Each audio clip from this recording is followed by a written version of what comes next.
पर्यावरण की जब हम बात करते हैं तो पूरे वैश्विक स्तर पर उसका प्रभाव पड़ता है। वातावरण का अर्थ होता है कि जिस जो हमारे आस-पास जहाँ हम रह रहे हैं उसका वहाँ का वातावरण कैसा है, वहाँ की वायु कैसी है, वहाँ का जल कैसा है, वहाँ की जो है सांस्कृतिक विरासत कैसी है, पेड़-पौधे किस प्रकार से हैं, फसलें किस प्रकार उत्पन्न हो रही हैं, इन सब का प्रभाव वातावरण पर पड़ता है। और जब बात प्रदूषण की होती है और प्रदूषण में तो ऐसे जल प्रदूषण, वायु प्रदूषण, अंतरिक्ष प्रदूषण, समुद्र का प्रदूषण, तमाम तरह के जो है विकार उत्पन्न होते हैं प्रकृति के नियमों में। तो उस प्रकार ऐसे हम कहते हैं कि ये जो है वातावरण प्रदूषित हो रहा है। और ख़ास करके जब हम नगर महापालिकाओं में रहते हैं और वहाँ पे जो आजकल छाया हुआ है कि वायुमंडल जो है बहुत ही प्रदूषित है, हवा बहुत ही दूषित है और उस हवा का जो गुणवत्ता सूचक सूचकांक है वो बहुत ही बिगड़ा हुआ है।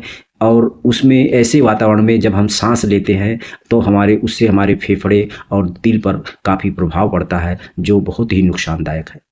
ये कई वर्षों से इस तरह की जो है स्थिति उत्पन्न हो रही है और जो ही बरसात का सीज़न समाप्त होता है और जाड़े की तरफ हम बढ़ने लगते हैं। जाड़ा चूँकि हमारी जलवायु, हमारे देश की जलवायु ऐसी है कि जहाँ पे बरसात, गर्मी और जाड़ा ये 3 ऋतुएँ मुख्य रूप से होती हैं। तो हम जब देखते हैं कि जब जाड़ा प्रारंभ होने लगता है तब दिल्ली, हरियाणा, आगरा और उसके आस-पास के जो क्षेत्र हैं वहाँ पे कुहासे, धुंध सा छा जाता है। तो ये कुछ लोगों का कहना है कि किसान अपना धान काटने के बाद उस पराली को जला देते हैं, उससे धुंध उत्पन्न होता है। तो कोई एक कारक नहीं है, बहुत सारे कारण हैं। वाहनों का चलना है, जैसा कि हम जानते हैं कि भारत में बहुत शहरी क्षेत्रों में वाहनों की भारी संख्या जो है दिन पर दिन बढ़ती जा रही है और ग्रामीण क्षेत्रों में भी कम नहीं हो रहा है, वहाँ भी बढ़ रहा है। जो प्राकृतिक रूप से जिसे हम कहते हैं साइकिल से चला करते हैं, जहाँ पेट्रोल ईंधन या था, वहाँ उस समय का वातावरण, वहाँ उस समय की जलवायु, उस समय का जो हवा थी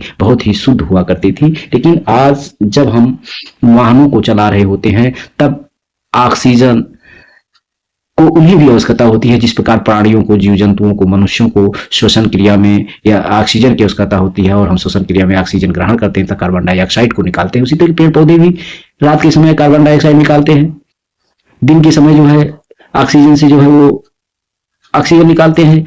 तो भोजन वो सूर्य के प्रकाश में बनाते हैं। तो ऑक्सीजन की कमी होती जा रही है, वातावरण में धूल के कण बिखरे हुए हैं और वाहनों से जो प्रदूषण उत्पन्न हो रहा है, फैक्ट्रियों के धुएं से जो प्रदूषण उत्पन्न हो रहा है और नाना प्रकार के बीमारियों को, सांस की बीमारियों को लेकर के ये आ रहे हैं।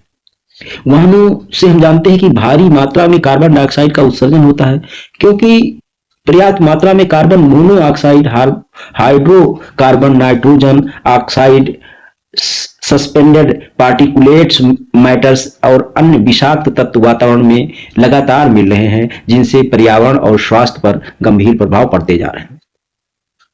विश्व के कई अन्य भागों की तरह भारत के शहरों में मोटर वाहनों से उत्पन्न वायु प्रदूषण स्वास्थ्य के प्रति गंभीर समस्याएं उत्पन्न कर रही हैं। कुछ शहरों में nitrogen oxide, sulphur dioxide, carbon monoxide और हाइड्रोकार्बन जैसे प्रदूषकों के संदर्भ में वायु की गुणवत्ता में सुधार हो रहा है, कहीं नहीं हो रहा है और अधिकांश शहरों में प्रदूषण की स्थिति अभी भी संतोषजनक नहीं है।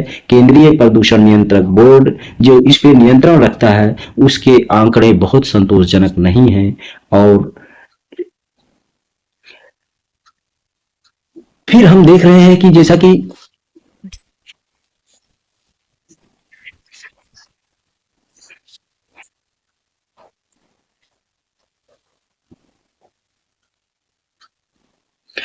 देखते हैं कि वाहनों द्वारा कार्बन मोनोऑक्साइड एवं नाइट्रोजन के ऑक्साइड उत्सर्जित होते हैं, जबकि कारखानों जैसे अचल स्रोत सल्फर के ऑक्साइडों के लिए उत्तरदायी हैं। विशेषज्ञों का कहना है कि औसतन 15,000 किलोमीटर चलने वाली एक कार 4,350 किलोग्राम ऑक्सीजन लेकर के 3,250 किलो कार्बन डाइऑक्साइड को उत्सर्जित करती है और 530 किलोग्राम कार्बन ऑक्साइड, 93 किलोग्राम विषैले हाइड्रोकार्बन और 27 किलोग्राम नाइट्रोजन ऑक्साइड छोड़ती रहती है।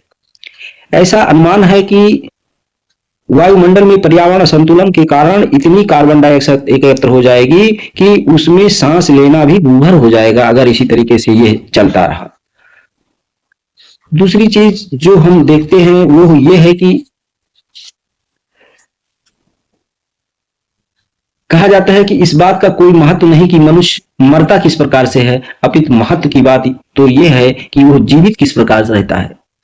जीवित रहने के लिए, जीवन को अक्षुण्ण बनाए रखने के लिए हमें जागरूक होना पड़ेगा, क्योंकि हम जानते हैं वायु प्रदूषण का इतिहास बहुत ही पुराना है। आदिकाल से कंदरा में रहने वाले मनुष्यों ने उष्णता और गर्मी प्राप्त करने तथा कच्चे मांस को भूनने, रात को आसपास परिवेश में प्रकाश युक्त बनाने और रात को शिकार की खोज में घूमने वाले जंगली जानवरों को दूर रखने के लिए जब पहली बार आग जलाना सीखा, बस तभी से कदाचित वायुमंडल प्रदूषित होना प्रारंभ हो गया था। तो ऐसा नहीं है, लेकिन आज जिस द्रुत गति से हम विकास कर रहे हैं और अपने वातावरण को के अनुकूल प्रौद्योगिकी नहीं अपना रहे हैं और लगातार वायु को दूषित करते जा रहे हैं, तो यह एक गंभीर समस्या बनी हुई है।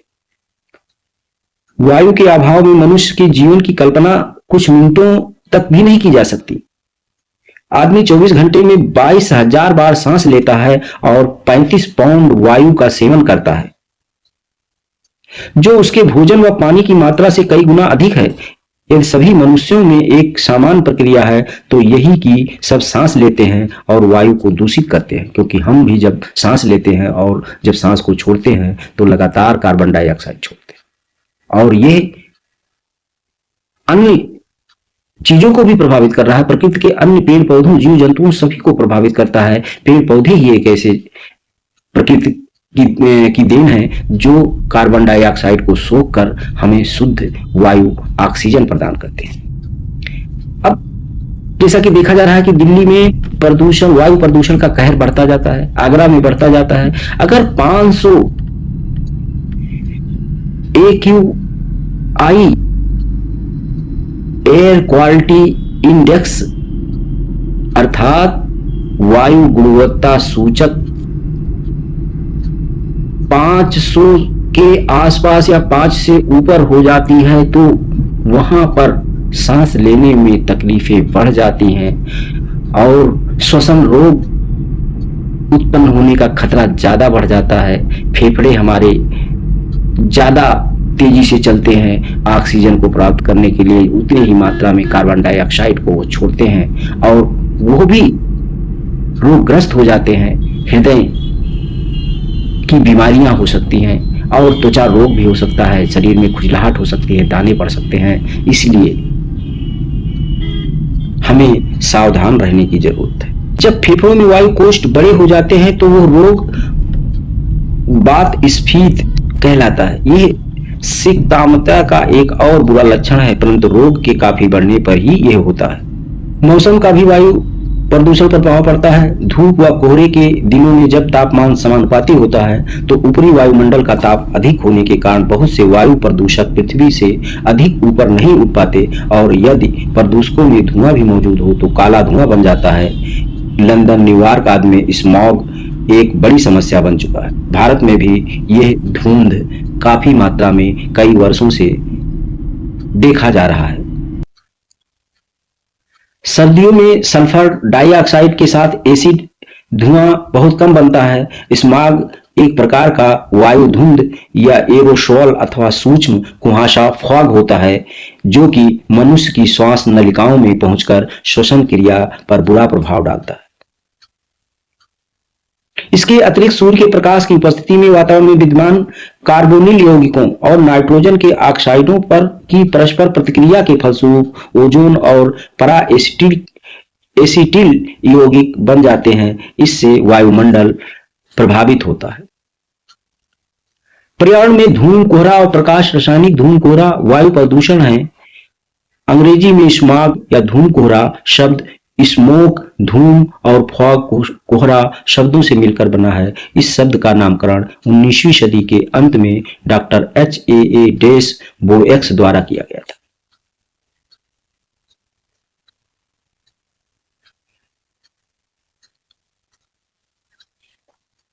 इस प्रकार हम देखते हैं कि सावधानी और जैविक ईंधनों का कम उपयोग, धूल भरे वातावरण में मास्क का उपयोग और नियमित योग और श्वसन क्रिया संबंधी योग के करने से हम अधिक स्वस्थ रह सकते हैं और वातावरण को भी प्रदूषण से बचा सकते हैं। जितना कम से कम हो सके जैविक ईंधन वाले वाहनों का उपयोग कम करें और औद्योगिक इकाइयों से निकलने वाले धुएं को भी उपचारित कर वातावरण में जाने के योग्य हमारे वैज्ञानिकों को बनाना चाहिए, जिससे अगर समाज स्वस्थ होगा तो हमारे नागरिक स्वस्थ होंगे तो देश के विषय का विकास होगा और देश को आगे ले। खून, पानी, हवा, प्राणियों और वनस्पतियों की सुरक्षा का ध्यान सबसे ऊपर है।